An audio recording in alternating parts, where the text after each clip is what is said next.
उत्तर प्रदेश का विधानसभा चुनाव सर पर है और उसको लेकर तमाम राजनीतिक पार्टियां अपनी तैयारियों को लेकर है।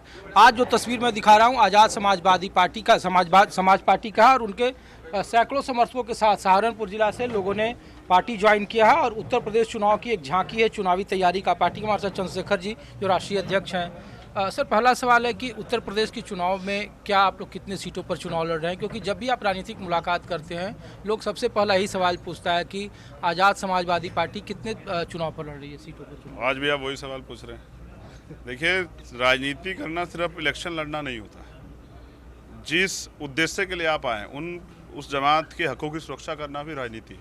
उनके लिए 5 साल लड़ना भी राजनीति है। जब तानाशाही सरकार जुर्म जाति करे, अन्याय करे, कानून व्यवस्था ख़त्म कर दे, गरीबों पे शोषितों पे अत्याचार करे, तो उनकी हक की आवाज़ उठाना, आंदोलन करना भी राजनीति है। तो पूरे 5 साल हमने ये किया है। अब इलेक्शन का दौर आ रहा है और इलेक्शन में हमारा प्रयास रहेगा कि हमारे प्रत्याशी मजबूती से लड़ें और जीतें।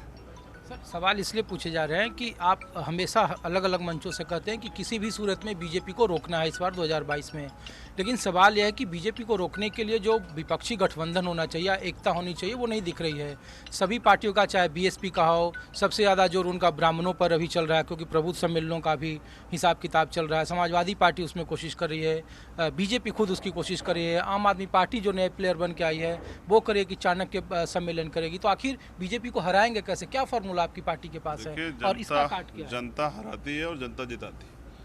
85% बहुजन समाज के लोगों को अगर उनकी वोट की वैल्यू समझा दी जाए और उनको ये बता दिया जाए कि अब उनको वोट जो है धर्म और जाति के नाम पे नहीं, डर के नहीं, अपने आने वाले 5 साल के अवसर के लिए देना है, तो मुझे लगता है कि बीजेपी को रोका जा सकता है। जिस तरह से सांप्रदायिकता की राजनीति बीजेपी कर रही है, अभी उनके पास पूरे 4.5 साल के काम का कोई ऐसा ब्यौरा नहीं जिस पर चुनाव लड़े, तो अब वो धर्म की राजनीति की तरफ धकेलेंगे और हम भाईचारे की राजनीति की तरफ आगे बढ़ेंगे।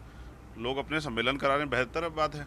मेरा प्रयास है कि हमारा गठबंधन जनता से हो और उन लोगों से हो जो वास्तविकता में, जिनकी आबादी इतनी है कि वो सरकार में बदलाव कर सकते हैं। तो हम जनता के बीच जा रहे हैं, जनता से समर्थन मांग रहे हैं और उम्मीद है कि जनता का समर्थन जो है, मेरा प्रयास ये था कि भारतीय जनता पार्टी को रोकने के लिए सब लोग एकजुट हो। लेकिन हाल फिलहाल में जिस तरह की चीज़ें जो है देखने को मिल रही है, आज़ाद समाज पार्टी अपने दम पे अपना विधायक जिता सकती है। तो हम प्रयास करेंगे कि अगर ये कोई बेहतर विकल्प बनेगा तो बहुत अच्छी बात है। और लोग अगर बीजेपी की मदद करने के लिए अलग अलग लड़ने का प्रयास करेंगे तो उनका भी स्वागत है। हम अपने काम को करेंगे। हमारी जो राजनीति है वो चुनाव के बाद ख़त्म नहीं होगी। हम लोग चुनाव के बाद इसी कमरे में जाकर नहीं बैठेंगे, सिर्फ ट्वीट से नहीं लड़ेंगे। हम लोग जाके वहीं झंडा गाड़ के लड़ेंगे जहाँ अन्याय अत्याचार होगा। अगर सरकार में बदलाव हो गया तो इस हिसाब से लड़ेंगे और सरकार अगर में हम लोग सफल हो गए बनाने में तो उस हिसाब से लड़ेंगे, फिर जनता के लिए काम करेंगे। वही आप ही के जवाब का सर फिर सवाल है कि आप करें कि जो अकेले लड़ेगा वो बीजेपी को समर्थन करेगा। अभी तक ओवैसी साहब की पार्टी AIM उनका अभी तस्वीर साफ नहीं, आपसे मुलाकात कर रहे हैं तो चर्चाएं हैं। आप लोगों की अभी स्पष्ट नहीं तस्वीर है कि समाजवादी पार्टी के साथ जाएंगे या फिर ओम प्रकाश राजभर या अन्य जो छोटी छोटी पार्टियां जिनके साथ आप चुनाव लड़ेंगे। तो वही सवाल है, प्रधानमंत्री आते हैं और महेंद्र सिंह के नाम पर वहाँ यूनिवर्सिटी का उद्घाटन करते हैं जब 4.5 साल का वक्त बीत जाता है। सवाल वही है कि जो अब्बा जान की पॉलिटिक्स है, राम के इर्द गिर्द घूम रही है, विकास को लेकर कोई बातें नहीं हो रही है। ऐसी स्थिति में आखिर आपके पास क्या रणनीति होगी? क्योंकि जब चुनाव लड़ रहे हैं 4-5 महीने का वक्त है, तो उस परिस्थिति में कैसे इसको जवाब देंगे जब राम पर हो, चाणक्य प्रबुद्ध? ये पहले भी काशीराम साहब ने फेल किए। ये पहले जो ये धर्म के आंदोलन चलाए गए हैं ना, ठगने के लिए लोगों को, इसमें सच्चाई कुछ नहीं है। ये ठगने के लिए, ये पहले भी काशीराम साहब ने फेल किया, मुनि के चले हैं। ये फेल हो जाएगा क्योंकि आप समझिए कि प्रदेश में नौजवान जो है ना, जो 51% है, वो अपने हक के लिए जाता है तो योगी जी उनको नौकरी देगा, लाठी देते हैं। जनता समझ रही है। अभी 20,000 सीटें दलित पिछड़े वर्ग के लोग ही खा गए हैं। हम लोग, मैं खुद आंदोलन करके आया था, तब जाके योगी जी नींद से जाके कह रहे हैं 15 दिन में करेंगे। घोटालों पे आधारित सरकार जो है ना, वो चाहे किसी का नाम ले ले, उनको कोई बचा नहीं सकता है। और रही बात उसकी, तो इस प्रदेश में महिलाएं और तमाम तरह से लोग पीड़ित हैं, दुखी हैं, सरकार से त्राहिमाम कर रहे हैं। मैंने आपको अभी पहले भी बताया था और अब दोबारा बताता हूँ कि हाथरस इतना बड़ा मामला हुआ था, अंतर्राष्ट्रीय स्तर पर उसकी चर्चा हुई थी।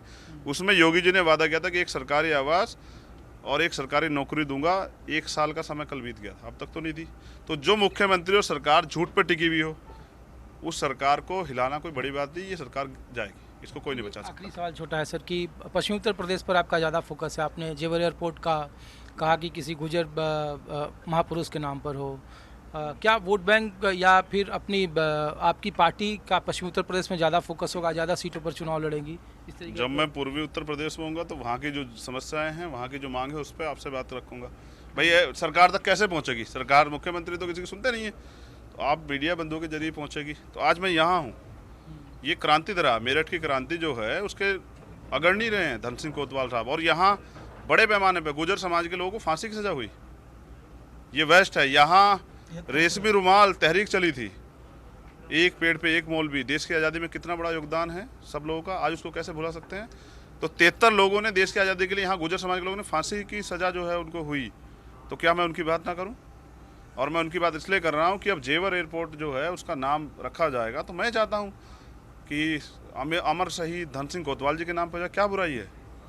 तो आप बना तो रहे हैं अलीगढ़ में आके, सबको नहीं पता 4.5 साल बाद क्यों ये सब चीज़ें बातें कर रहे हैं? क्योंकि आपको दिख रहा है कि ये वोट बैंक खिसक रहा है। हम तो जोड़ने का काम कर रहे हैं कि डबल इंजन की सरकार है। प्रधानमंत्री नहीं है, प्रधानमंत्री तो देश के होते हैं। जो इस तरह की बातें करें बांटने की, वो प्रधानमंत्री नहीं हो सकते। उस पद पे हैं, उसकी पद की वजह से हम उनका सम्मान करते हैं, लेकिन वास्तविकता ये है कि वो सिर्फ भाजपा के प्रचारक हैं। और अब इलेक्शन में चुनाव आयोग को डरा के धमका के वो ये कहेंगे कि इतने ही चरणों में होना चाहिए जितने में मैं सभा कर पाऊँ, और सभा के बाद वो सभा में जो पैसा खर्च होता है वो सरकारी होता है। तो जनता के पैसे से ही सत्ता में आने वाले लोगों को जनता इस बार सबक सिखाएगी। धन्यवाद। चलिए, तो ये आज़ाद साहब हैं और उनकी आज़ाद समाज पार्टी है, और उत्तर प्रदेश के चुनाव में पूरी मजबूती से लड़ेंगे। लक्ष्य सिर्फ और सिर्फ भारतीय जनता पार्टी की सरकार को किसी भी सूरत में दोबारा आने से रोकना होगा। कैमरामैन विजय के साथ ऋषिकेश कुमार, न्यूज़ 24